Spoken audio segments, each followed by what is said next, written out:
For most of us, the idea of making coffee for a crowd of people is a bit intimidating. But I'm here today because there's a simple solution. The only thing you need is one of these. Let's talk about it.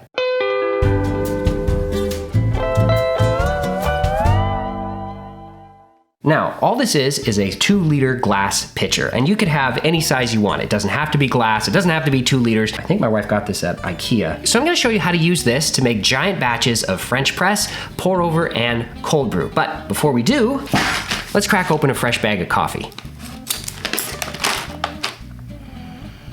So good. This is a bag of Kona Earth Classic Full City Roast, just a little bit darker than medium, and I think it is the perfect roast level for the coffee that Steve and Joanie grow over at Kona Earth Farm. And if you would like to try this coffee, you can get 10% off your first order by using the code COFFEETALK at KonaEarth.com. Let's make some coffee. If we don't have that perfectly fitted metal filter, what we're gonna do is a cupping technique. Now, cupping is the brew method used by professional coffee roasters and buyers, and it's basically the standard for how to taste coffee at every level of production. It's incredibly simple, so let me walk you through how to do it. All right, so put this thing on a scale. This is the easiest and most reliable way to measure your coffee and water, and the ratio I'm using today is 60 grams per liter. We're gonna make actually a bit more than that. We're gonna make 1,200 mils of coffee. And so the amount of ground coffee that we need for that is 75 grams. This has been ground to a nice coarse setting. Add 1,200 mils of water. Now, one of the things that I like to do is rotate this around as I'm adding the hot water. It helps to mix up the coffee and water. Sometimes it's helpful, give everything a good swirl before you add the rest of the water, and that can kind of help to make sure that everything mixes up and brews properly. And if you do it now rather than after you've added the total amount of water, you're way less likely to spill it everywhere, burn yourself, make a mess, all that. Continue adding our water. We're at about 600 mils, 1 gram shy, perfect. Man, I love it when I can do that. Just gonna sit here, do nothing for 5 minutes. Take a spoon and you stir the coffee to break up the crust of anything that might be floating on the top. And then we let it sit for another 5 minutes. Almost all of the coffee particles are gonna sink down to the bottom, and so when it's time to pour the coffee, all we have to do is use a little strainer right at the spout to catch any stray little pieces. If you wanted to do 2 of these side by side or even 3, that's really, really easy. What we're gonna do at this point is we're going to scrape off any of the foam and any of the crud that's still floating along the top here. That's pretty good. You really don't have to be too picky about this. Let's pour out some coffee. There we go, and you can see even here we've disturbed that puck just a little bit. Some of the lighter pieces are floating there. It's not a big deal, the strainer will catch them. So there you go, 4 cups of coffee.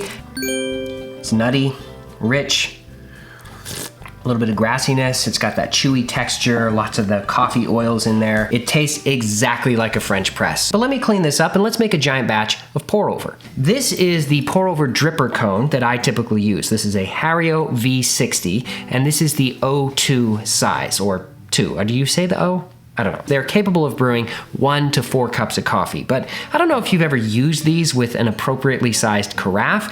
You can't fit 4 cups of coffee into those carafes. Well, we're just gonna stick the cone into the pitcher. Now, some designs are not gonna work quite as well if they have a handle on the side, or they might have kind of a round plate. It all depends on the particular dripper and the particular pitcher that you're actually using. But where there's a will, there's a way. If you need to put a funnel and then put the dripper on top of that, you could go to a hardware store, get a little piece of wood, drill a hole in it, set that, and then put your dripper on top, right? There's no rules here. As long as you can get your cone to interface with your pitcher in a way that's not gonna fall over easily or not be all tipped to the side, you're good to go. So again, we're gonna have 1,200 mils of water and 75 grams of coffee, just like with the French press. The big challenge here is that the cone is going to be incredibly full the whole time, and your brew time is gonna be much longer than when you brew this for a normal, let's say, 300 ml single serving. And to a lot of us, that's gonna feel like we're breaking the rules, but let me explain why this is okay. Even though it sounds weird, you need to think about the water water that you're brewing with, the hot water, think of it as a solvent that is dissolving the flavor out of the coffee grounds, okay? Because just like if you've ever tried to dissolve salt into water, you know that if you have, say, a tablespoon of salt and a cup of water, or a tablespoon of salt and 2 cups of water, that higher ratio of water is gonna dissolve the salt way, way faster. And the same thing is true when you're dissolving the flavor out of your coffee beans. The mere fact that it will be totally full of ground coffee prevents us from getting a huge ratio of a lot of water for this amount of coffee. We can only put in a little bit of water at a time, and so it's limited in how much flavor it can extract out of the coffee. Well, as long as you use a grind size that works for a single serving, just use that same grind size when you're brewing 4 servings just like this. The brew time will take longer, but that's okay. So we're gonna bloom our coffee. We have 75 grams of coffee in here. So we're gonna try to add somewhere around 150 grams of water. And we'll start our timer once we start adding the water. You can kind of swirl it a little bit. Instead of blooming it for only 30 seconds or maybe 45, we're gonna let it go all the way to a minute to make sure that we get all of that carbon dioxide out, because again, we're extracting less efficiently than normal, so we need some extra time. So now we're just gonna continue to add water, and this is where you just have to be patient. Take your time as you add the water, give it a little swirl. You can even use a little bit of that French press technique and rotate the carafe, and you're gonna have to add it and then stop over and over until you brew all of your water through the cone.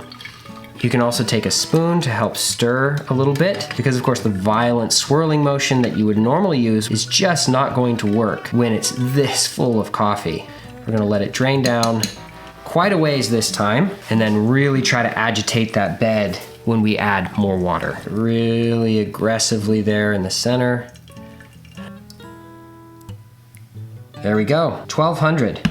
It's still dripping, but the puck is totally dry on top. And you can see how full this thing is. It's ridiculous. Let's get this out of the way.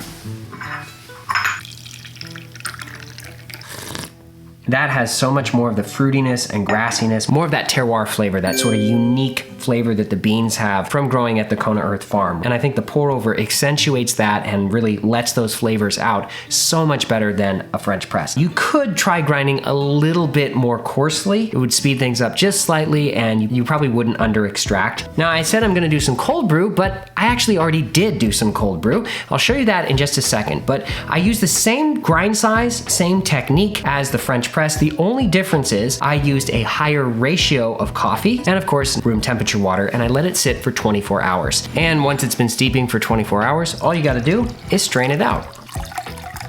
Now, you can dump all of the grounds into the strainer and then press it through with a spoon, but you're really not gonna get very much more yield that way, and you will get a lot more fine. So in my opinion, it's not worth it. This is a concentrate, so we need to cut this with an equal amount of cold water. We started out with 1 liter of water, but now we only have about 800 mils. The other 200 mils got absorbed by the coffee grounds, and I mention this because the amount of water that you're adding is equal to your finished brew, not the amount of water that you started with.